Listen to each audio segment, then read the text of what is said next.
The story begins in the automotive world where a well-known car builder and YouTuber, Mat Armstrong, tries something that seems simple at first but turns into a big controversy. Mat owns a Bugatti Veyron, one of the most expensive and advanced cars ever made. Like any car, even a hypercar, it needs regular servicing and replacement parts. Mat thought that ordering service parts for his Veyron would be straightforward, especially compared to his past experience with another Bugatti model, the Chiron. In the Chiron case, Bugatti had refused to sell parts because they argued that the car needed to be repaired only in their own controlled environment for safety reasons. Mat believed the Veyron would be different because it is an older car and does not have the same complex hybrid systems or new technology as the Chiron. In his mind, there was no strong safety reason for Bugatti to block part sales this time, so he decided to test it. His plan was simple. Make a full list of service parts, contact Bugatti dealerships, and try buy everything needed to maintain the car independently. But what seemed like a routine task quickly turned into something much bigger. According to the events shown in his calls and experience, Bugatti did not simply say yes or no. Instead, the response he received revealed a strict system that would only allow parts to be sold under one condition. The car must be brought to the facility, and they must perform the service themselves. This was the moment the situation changed from a normal parts inquiry into a larger debate about control, ownership rights, and how luxury manufacturers handle their vehicles long after sale. What Mat discovered raised questions not just about Bugatti, but about the entire supercar industry and how much freedom owners really have when they buy extremely expensive machines. To understand why the situation caused so much attention, it is important to know how brands like Bugatti operate. Bugatti is a high-end manufacturer that builds extremely expensive and powerful cars, such as the Veyron and Chiron. These cars are not only fast, but also extremely complex, with thousands of custom-made parts that are not similar to regular vehicles. Because of this, Bugatti controls maintenance very tightly. In many cases, they prefer that owners bring cars directly to official service centers instead of allowing independent garages to repair them. The company often argues that this is necessary to ensure safety, performance, and quality. For newer models like the Chiron, Bugatti previously explained that some repairs involve high-voltage systems and advanced engineering that could be dangerous if handled incorrectly. However, the Veyron is an older model and does not include some of those newer technologies. It is still a very advanced car, but it is more mechanical and less dependent on hybrid systems. This difference is what led Mat Armstrong to believe that Bugatti might allow more flexibility in this case. He assumed that service parts would be available for purchase without strict conditions. In many car brands, especially luxury ones, owners could buy parts directly and choose where to repair their vehicles. But Bugatti appears to operate differently, focusing heavily on controlled service environments. This approach creates a situation where even basic maintenance may require official approval or dealership involvement. This background is important because it shows that the issue is not just about one phone call or one owner, but about a long-standing system of control in the hypercar industry. It sets the stage for why Mat's experience became controversial and why many viewers saw it as something unusual or restrictive compared to normal car ownership. Mat Armstrong's approach was not random. He had a clear and logical plan based on his experience working with damaged and high-performance vehicles. His idea was simple. If he could buy all necessary service parts directly from Bugatti, he could maintain the Veyron independently without paying extremely high dealership service costs. He created a detailed list of items needed for a major service. This included things like spark plugs, oil filters, gearbox components, differential oil, drain plugs, under tray bolts, interior trim parts, and even special tools like the speed key that unlocks full performance mode in the car. These are normal service items for a hypercar, but together they can cost a large amount of money if purchased through official channels. Mat estimated that a full dealership service could cost around $20,000 or more. His plan was to compare that cost with independent maintenance using genuine parts.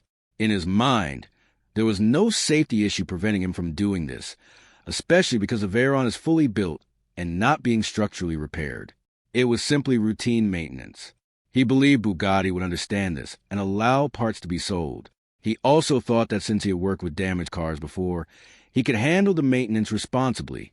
His expectation was not to bypass rules or damage the car, but to prove that independent servicing could be possible while still using official parts.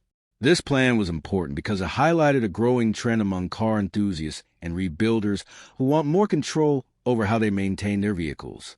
Many owners of high-end cars feel that dealership costs are too high and that they should have more freedom to choose how their cars are serviced. Matt's experiment was meant to test whether that freedom actually exists in practice or whether manufacturers still control the process even after selling the vehicle. The first attempt Matt made was to contact Bugatti London, one of the main official dealerships in the UK. He followed a simple process by calling the service line and leaving a message explaining that he wanted to order service parts for a Veyron. At first, everything seemed normal. An automated system answered the call and recorded his details. However, after leaving his message, there was no response. No call back came, and no one followed up on his request. This silence was unexpected and frustrating, because Matt was not asking for anything unusual, just basic service parts for an existing car. In most car brands, this kind of request would be handled quickly by the parts department. But in this case, the lack of response suggested that the process was not straightforward. It raised the first sign that getting parts from Bugatti might not be as easy as expected. This moment set the tone for what came next. It showed that even reaching the correct department was difficult, and communication was not direct. For a customer owning a million-pound vehicle, the experience felt unusual. Instead of quick service and support, there was delay and silence. This made Matt decide to try another dealership, hoping that a different branch might respond more clearly. This first call was important because it revealed a gap between expectation and reality. It suggested that Bugatti's service system might not be designed for simple parts ordering at all, but rather for full-service procedures handled only by the company itself. This realization pushed the story forward and increased curiosity about what would happen next. After the lack of response from London, Matt contacted Bugatti Manchester.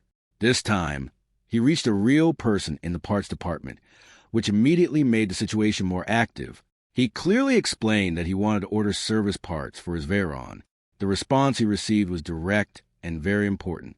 The representative explained that the car would need to be brought to their facility for servicing, and the parts could only be ordered and used while the car was physically on site. This meant that the parts would not be sold for independent use. Instead, Bugatti would handle the entire service process themselves. Matt asked if it would be possible to order a service kit and take it away, but the answer remained the same. The car must stay at their facility for the service to be done. This was the key moment in the entire story. It revealed that Bugatti was not simply refusing parts. They were controlling the entire maintenance process. Even for routine servicing, owners could not independently purchase components. This surprised many viewers because it changed the situation from a simple parts request into a full control system. The conversation showed that Bugatti's policy was not flexible based on model type or age of the vehicle. Instead, it applied strict rules across the board. For Matt, this was a clear discovery that contradicted his expectations. He had assumed the Veyron would be easier to work with than the Chiron, but the reality turned out to be similar or even more restrictive in practice. This call became the most important piece of evidence in the discussion because it clearly showed how the system works directly from the dealership's own explanation. The outcome of the calls led to a broader interpretation of Bugatti's approach. Instead of simply selling parts like most car manufacturers, the system appears to require that all maintenance happens within their controlled environment. This can be seen as a for-service model, where ownership of the car does not automatically give full freedom over maintenance. From Bugatti's point of view, this system may be designed to protect safety, ensure quality, and maintain the performance standards of extremely complex vehicles. Hypercars like the Veyron require precise engineering, and even small mistakes in servicing could lead to serious damage or safety risks. However, from the perspective of owners and independent builders, this system feels restrictive. It limits the ability to repair or maintain a vehicle outside official channels, even when the owner is willing to pay for genuine parts. The key issue is control.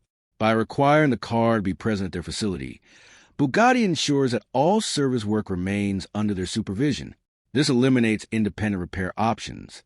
While this may increase consistency in service quality, it also removes flexibility for owners who want alternative solutions. This is why the situation gained attention online. It raises a larger question about how far manufacturers should go in controlling a product after it has been sold. The balance between safety and ownership rights becomes a central debate. Matt's experience simply highlighted this tension in a real-world situation. This situation also reflects a bigger issue in the luxury car world. Owners of high-performance cars often expect exclusivity, but they also expect freedom once they purchase the vehicle. When maintenance is tightly controlled, it can lead to frustration, especially because service costs at official dealerships are usually very high. For example, a full service for a Bugatti can cost tens of thousands of dollars, making independent servicing an attractive idea for some owners. However, if parts cannot be purchased separately, that option disappears. This creates a system where ownership becomes closely tied to the manufacturer even after purchase. In the wider automotive industry, this approach is becoming more common, especially with advanced electronics and software in modern cars. Manufacturers are increasingly controlling repairs through software locks, official diagnostics, and certified-only parts. While this helps maintain safety and brand quality, it also reduces independence for skilled mechanics and rebuilders. Matt's situation shows how this trend affects even older models like the Veyron. It suggests that control is not only about new technology, but also about long-term brand policy. For car enthusiasts, this raises concerns about the future of automotive freedom and customization. It also affects the resale and rebuild market, where independent garages play an important role. If more manufacturers follow this model, it could change how car ownership works entirely. In the end, the story is not just about one phone call or one car. It represents a larger discussion about control, ownership, and the relationship between manufacturers and customers. Mat Armstrong's experience with Bugatti shows how strict service systems can limit what owners can do with their own vehicles. While the company may have valid reasons related to safety and quality, the result is a system where even basic maintenance requires full manufacturer involvement. This creates tension between independence and control. For viewers, the story feels surprising because it challenges the idea that buying a car means full ownership freedom. Instead, it shows that in the world of hypercars, ownership can come with conditions that continue long after purchase. The situation also highlights how modern automotive companies are moving toward more controlled ecosystems, where repairs, software, and parts are all managed centrally. Whether this is good or bad depends on perspective. Some see it as necessary protection for extremely advanced machines, while others see it as limiting freedom and increasing costs. Either way, Matt's experience brings attention to an important shift in the automotive world. It is not just about speed or luxury anymore, but also about control over how these machines are maintained and who is allowed to work on them. The reason this situation gains so much attention is not only because it involves a famous hypercar brand, but also because it touches on a feeling many car enthusiasts already have about modern manufacturers becoming more controlling over their products. In the past, car owners could freely buy parts, go to independent mechanics, and repair their vehicles without too many restrictions. But today, especially in the world of luxury and high-performance cars, that freedom is slowly shrinking. In Mat Armstrong's case, the idea that even a simple service request for a Bugatti Veyron could turn into a strict must-come-to-us policy felt surprising to many viewers. The controversy comes from the gap between expectation and reality. When someone buys a multi-million-dollar vehicle, most people assume they own it completely, including the right to maintain it wherever they want. But the reality shown in this situation suggests otherwise. Bugatti's system appears to prioritize control over convenience, and that creates frustration for those who value independence. At the same time, it is also important to understand why manufacturers may choose this approach. These cars are extremely complex, and even small mistakes in repair work can lead to serious damage or safety issues. A Veyron is not like a normal car where any workshop can easily understand all systems. It contains custom-built parts, precise engineering, and performance limits that must be carefully maintained.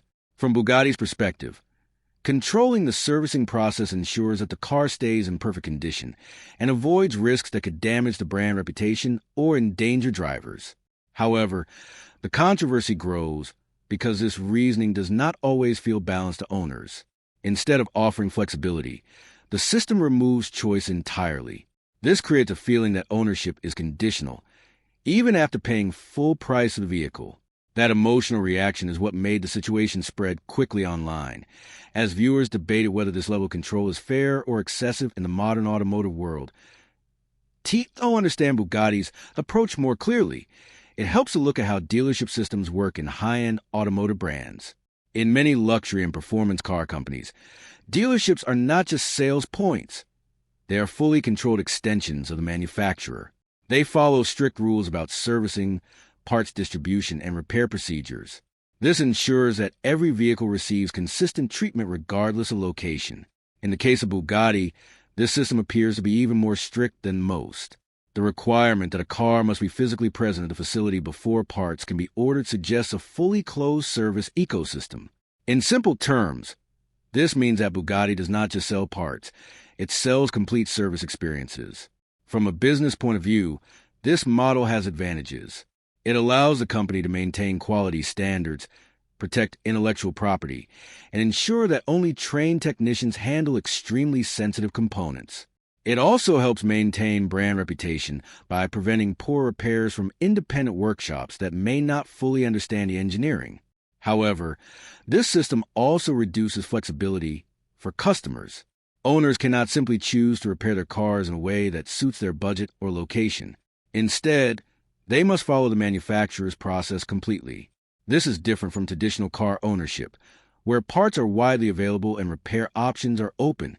The Bugatti approach shows a shift toward what some call a closed ecosystem, similar to how some technology companies control repairs and replacements of their devices. In such systems, the manufacturer